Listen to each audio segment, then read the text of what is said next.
బద్ధకంతో కోల్పోయిన 5 నిమిషాలు యుద్ధం చేసి కూడా సంపాదించుకోలేరు. బిచ్చగాడికైనా బిల్ క్లింటన్కైనా రోజుకి 24 గంటలే.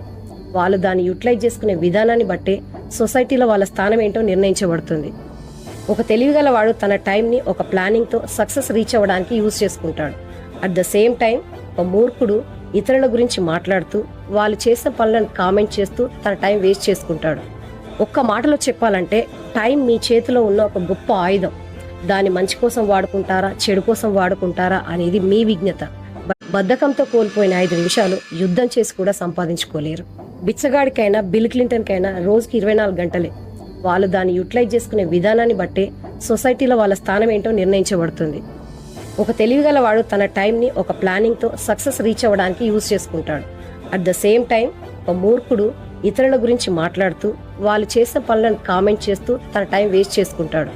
ఒక్క మాటలో చెప్పాలంటే